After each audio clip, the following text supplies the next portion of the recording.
warahmatullahi wabarakatuh. Perkenalkan, saya Mala Lestari dari jurusan Perbankan Syariah angkatan 24. Baiklah, di sini saya akan sedikit mentutorialkan cara bikin SPSS tentang regresi berganda atau OLS dan 3 uji asumsi klasik. Yang pertama ada heterokolastisitas, yang kedua ada autokorelasi, dan ketiga ada multikorelasi. Baiklah, yang pertama kita buka aplikasi SPSS, kemudian klik variable view atau data view, klik file, lalu klik SPSS statistik nih. Kita klik Excel, datanya yang ada di Excel kita pindahkan ke sini. Lalu klik open. Tunggu beberapa detik. Nah, ini datanya, baru kita klik OK.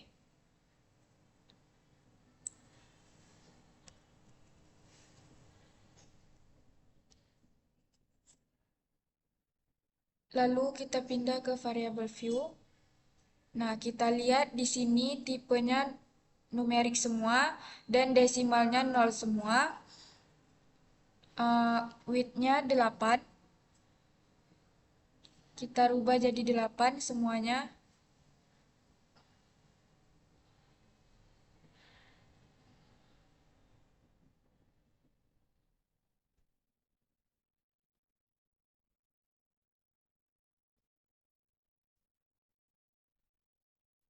Kemudian kita pastikan measure-nya yaitu skala.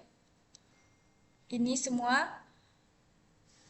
Baru kita pindah ke data view lagi. Kemudian kita klik analysis,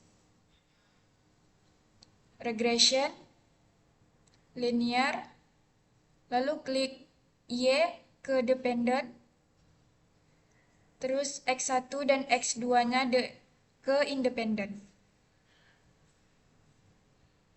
Lalu kita klik statistik, kita centang pada collinearity diagnostics dan pada Durbin-Waston.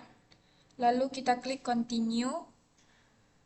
Lalu kita klik lagi plots, klik zerid, lalu kita klik lagi ke X dan reset ke Y, lalu kita klik continue. Kemudian kita klik lagi save, kita centangkan di Ustandardized, lalu kita klik continue, lalu kita klik OK. Maka muncullah data di sini. Di sini uji autokorelasi bertujuan untuk mengetahui apakah terdapat hubungan korelasi antara residual kesalahan pada suatu pengamatan dengan residual pada pengamatan lainnya dalam model regresi. Pengujian autokorelasi ini pada penelitian ini menggunakan nilai Durbin-Waston. Ini berdasarkan hasil output SPSS, diperoleh nilai Durbin-Waston sebesar 2,508. Secara umum, model regresi dinyatakan tidak mengalami autokorelasi. Apabila nilai Durbin-Waston berada di sekitar 2 atau berada dalam rentang 1,5 atau 2,5, karena nilai Durbin-Waston sebesar 2,508 masih sangat dekat dengan angka 2, sedikit di atas batas praktis, maka dapat disimpulkan bahwa tidak terdapat gejala autokorelasi yang berarti pada model regresi. Nah, dengan demikian, salah satu asumsi klasik regresi telah terpenuhi sehingga model regresi layak digunakan untuk analisis lebih lanjut. Selanjutnya yaitu multikolonialitas, yang bertujuan untuk mengetahui apakah terdapat korelasi yang tinggi antar variabel independen dalam model regresi. Uji ini dilakukan dengan melihat nilai tolerans dan variance inflation factor atau FIF pada tabel koefisien.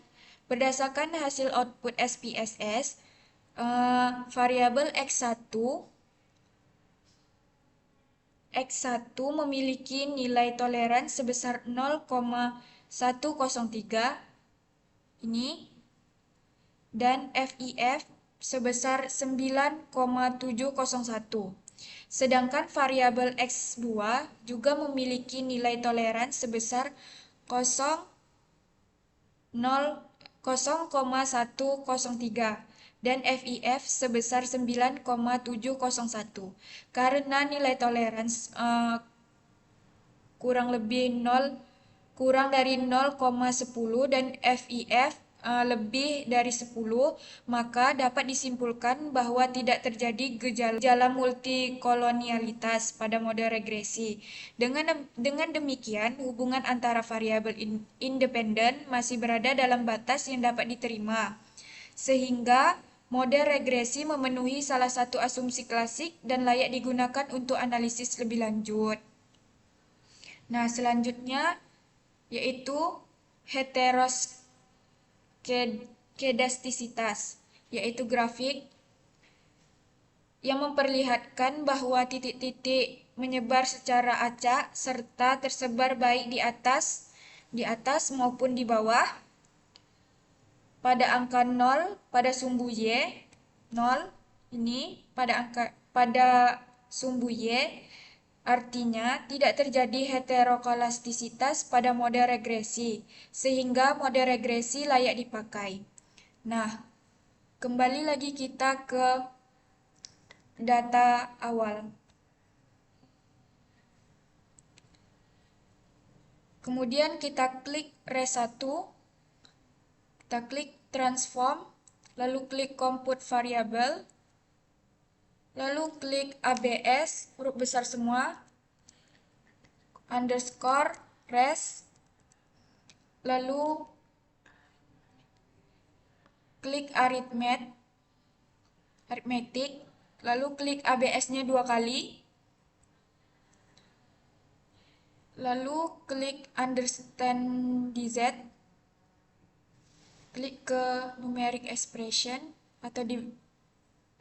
atau di ABS tadi, lalu klik OK.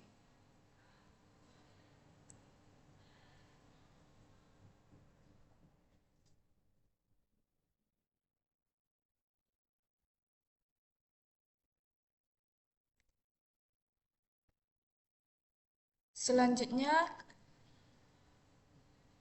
kita buka data lagi, lalu klik ABS res, lalu kita klik analis, lalu kita klik lagi regression,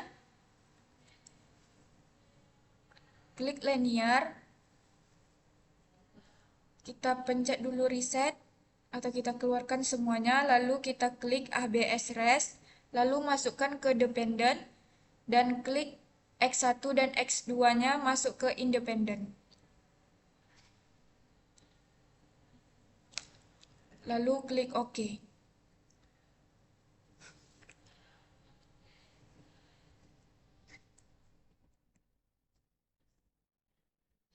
Nah,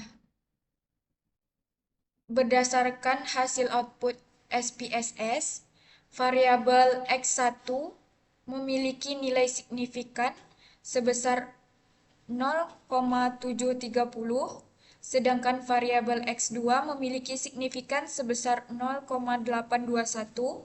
Kedua nilai tersebut lebih besar dari 0,05, sehingga dapat disimpulkan bahwa tidak terjadi gejala heteroskedastisitas pada model regresi. Dengan demikian, variabel residual bersifat konstan atau homoskedastisitas, sehingga salah satu asumsi klasik regresi telah terpenuhi dan model regresi layak digunakan untuk analisis berganda. Nah, baiklah teman-teman, mungkin itulah tutorial yang dapat saya sampaikan. Sekian dari saya. Wassalamualaikum warahmatullahi wabarakatuh.